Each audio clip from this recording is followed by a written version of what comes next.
From our home and native land, Toronto's newest pulp culture podcast, covering your favorite comics, collectibles, media, nerderific origin stories, and more. Hosted by your northern neighbor, Joey Pangolinin. Here it is, Nerdos and Nerdettes, Comic Sing!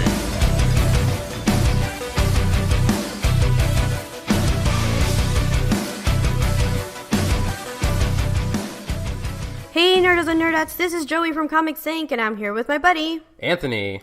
Anthony, how was your day today? It was pretty good. Nice weather, Canada. Oh man, so we're recording today at a very, very beautiful day, and I swear to God, maybe it's going to be about a month from now, and we're not going to say the same thing. We're not going to see the sun, and Nope. we'll have to worship the clouds. Nope, and you know what, American friends, it's true, we do live in igloos. We do. It's hard to fetch our ice. Yeah. The polar bears attack us on our way to work. It does, and the Captain Canuck has to save us. My sled dogs are in a union now. Oh, They just don't want gosh. to go. What a mess. But you know what? We have something to look forward to at the very end of this month, which is August 2018. And it seeps into a little bit of the trail of the beginning of September, but it is Fan Expo. What's this? Have you been to a Fan Expo? I have. And what did you think about it the first time? Well, through my nerdy eyes, Yeah. I was overwhelmed with the love of what I love to see in the comic industry. It's everything. Right. Yeah. Did you buy anything? I did not buy anything. I saved my money by not bringing any. Well, that is also a good strategy. It's a terrible strategy because you feel like, oh, I could have gotten that poster. I could have gotten this toy. I know. But yeah, no. But you know what? Like the biggest one, so this, I'm assuming you went to the one in Toronto. Yes, the Right. Toronto Convention Center. That's the one. So it usually does happen in Metro Toronto Convention Center, which is at the heart of downtown Toronto. And what I do really love about it is that it's very accessible to the Comics Inc. crew because we live very close to that. Yeah. But it's also one of those things where it's actually not the biggest one out there. I'm shocked. Are you shocked, Joey? I know. No, you're probably I know. not shocked. Well, San Diego. We all Yeah. know San Diego. We've Yeah. talked about San Diego. So it all kind of started there. And honestly, that's the one that I really want to go to. Everyone keeps talking about it. I heard of San Diego Comic-Con before I heard about the Toronto Fan Expo. So Right. And I know, and there's so many names for all these different things that happen, right? Yep. But you know what? Guess what? We're talking about fan expos and Comic-Cons because it's coming up, and I think we need to shed a little light on that, especially to maybe a few new people that may be going to it that haven't been. Yeah, please do. Lift the veil on these events. The veil. So, first of all, it really did all start in San Diego Comic-Con. So I'm over at the Wikipedia website here, but it's essentially the biggest convention for anything and everything nerdy you can possibly think of. I'm possibly thinking of video games. Do they have video games there? They have video games. They have tabletop games. They've got RPGs. And then I'm going to stop with the games there. They also have the PC gaming world there. They also have your typical console people, but that's just like one crevice of it. They've got cosplayers. We've got cosplayers here, but they do it up. They really do it up there. They have anything that you can think of in the comic book industry that you've always wanted to see, like maybe a Marvel booth. Yeah. An Alex Ross booth. Alex Ross booth. That's right. Okay. Yeah. So I think it was the last one that he did, was the New York one. Oh well, no, technically the San Diego one, but. It was, if you're looking at a size of a Costco, I would say cut that Costco in like a sixth or an eighth. Mm-hmm. That's how big the Alex Ross, booth is. And it's just showcasing all of his artwork. It's not big enough to showcase his talent, though. Oh, God, no. He needs the whole planet. No, if we could have an Alex Ross mural in like every street corner, I would love it. But yeah, it all started in San Diego, man. It's crazy. Did you know that I went to Paris? That's a huge tangent, but I went to Paris in like 2014, and there was a superhero museum featuring Alex Ross's art. Did you go? In Paris, I did. Oh my gosh. I was not expecting this. This was like a noob trip. I had no idea what to expect. Right. Get off the plane, go to the Eiffel Tower, the usual stuff. The Eiffel Tower. The Tour d'Eiffel. Yeah. I did not fall. Eiffel is my French version of Eiffel. Yeah. Anywho, I went and I saw right after the Eiffel Tower, across the street, a huge poster with Green Lantern and Batman and Superman. That's it's like the one. Alex Ross Museum. I'm like, wait, what? And it's basically his artwork for different comic covers that he didn't actually do, like Action Comics for Superman. Yeah, he redid it in his art style. That's right. It was pretty amazing. And you know what the thing about Alex Ross is that the way that he paints is the most realistic that we can get with these heroes. Mm-hmm. Sorry, my French came. These heroes. Des héros. It brings them really to life. You know what I mean? And that's one of my favorites, Kingdom Come, Justice, all that kind of, oh my gosh. The textures in his art is I can touch crazy. the costumes and see the sweat on their face. It's just, exactly. You can almost smell the comic. the heroes. I can smell the hero. It's turning into an Alex Ross podcast now because I know, I love right? him so much. Rewinding now. Yes. So just a little bit of a background, I suppose, with San Diego. San Diego Comic-Con is, as we talked about before, one of the biggest ones, if not the biggest one. It actually started in the 1970s. So we were like negative 15, I think, when it started. I was negative 21. Negative 20. Oh, God. God, I felt that age right now. Before it was called the Golden State Comic Book Convention in the 70s. And then it turned into the San Diego Comic Book Convention. And then later, it turned into the San Diego San Diego Comic-Con International.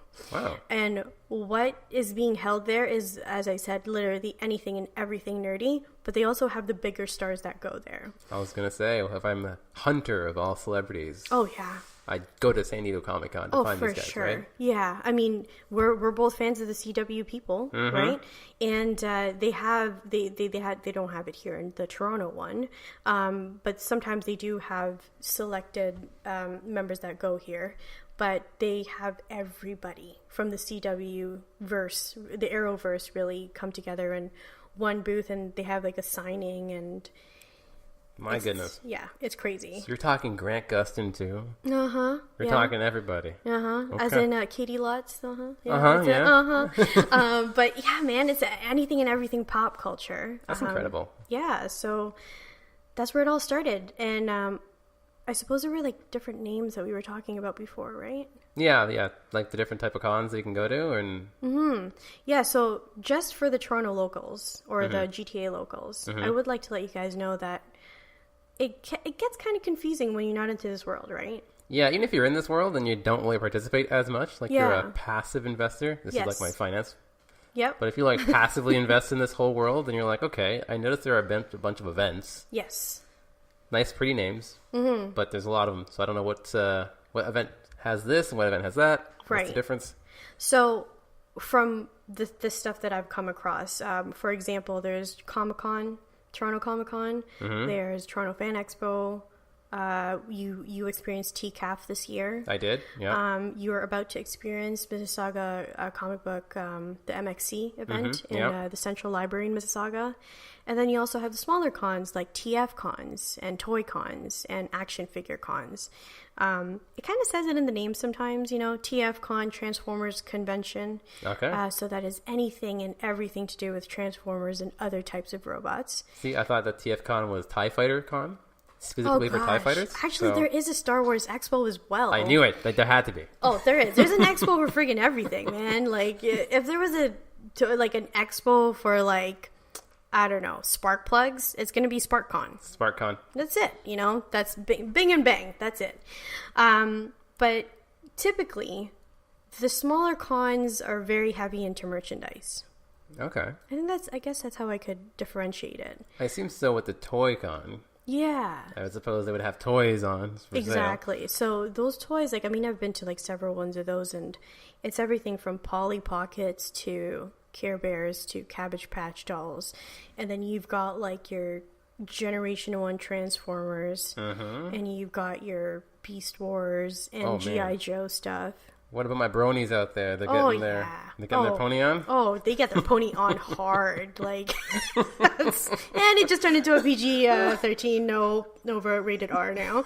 But do you remember any toys that you miss? Toys in general are fascinating. There's so many. Yeah, when you were a kid, there had to be like a toy that you remember you wish you had. I had a Super Saiyan Goku. He was the stiffest action figure. He couldn't do anything. He could bend his elbow a bit, maybe. Yeah, if it's not raining that day.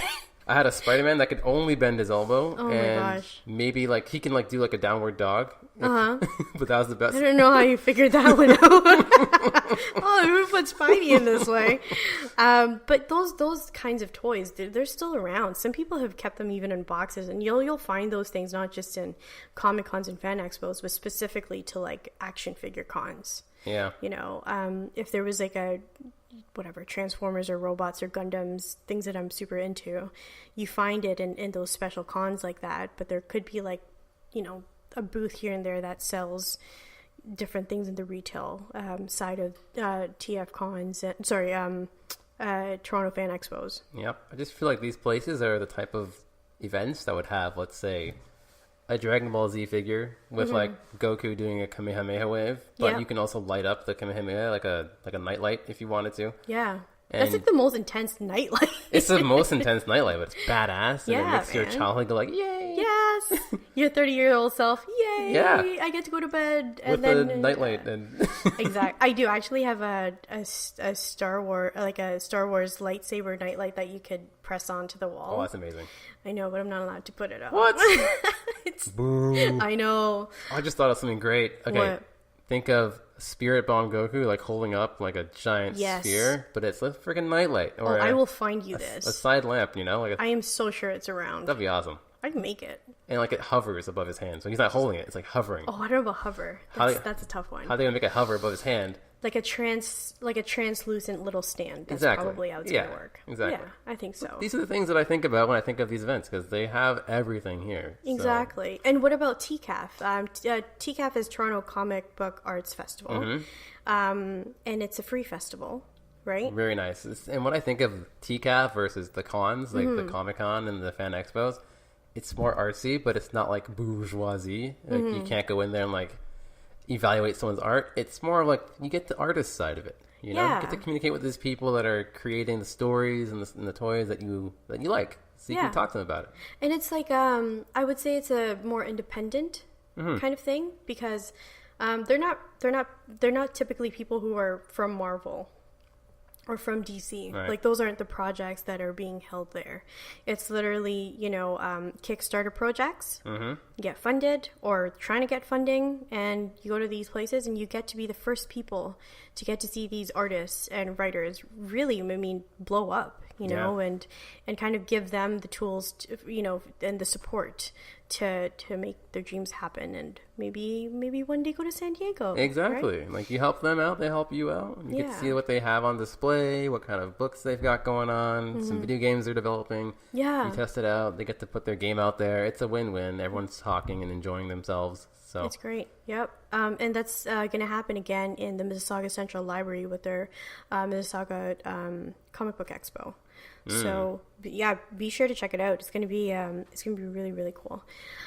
So that's the difference, you know, like Toronto Comic Cons and Toronto Fan Expos and San Diego Comic Cons. Those are all kind of like the Costco of nerdy stuff. I get it. I get it. I think I do. Where your sample feature foods is, I don't want to say the celebrities, but you know, they have their I think it is. their snack for the day. I think you're right because when you go into Costco, you don't know what they're sampling that day. You don't. You don't. You know, maybe you'll get a little preview on the flyer that they give you Right. when you show your card. But you know what? Here in the Toronto Fan Expo, they do have a whole website to showcase exactly who's going to be there. Man, And the thing that we really wanted to talk about today was budgeting. please, Yes. as a fan and a finance dude, Yes. how do you balance the two? There's lots of ways to do it, and we're gonna go with a few things that's kind of like you should have this while you go in a con. And you haven't been to as much cons as I have, because that's why That's for sure. you're directing the questions to me, right? Yes. So, question one, Joey, Yeah. for all the fans out there, How to save money, huh? It's not a place it's not a place to go without money the way that you did it, because that's very heartbreaking. Oh my god, that's heartbreaking. yes, tears. But you gotta eat before you go to a con, I think. Yeah? I think you do. Because when you go there, the cons kind of don't sell pizza the same price as a regular pizza, but it is a regular pizza. Oh, yeah, we're talking like markup here. Oh, for sure. Huge markup. Yeah, think about it like you're going to go to like a Leafs game or a Raptors game. It's going to be along the lines of the same price for something that you can get for very cheap. So I would suggest to eat before. And you can't bring your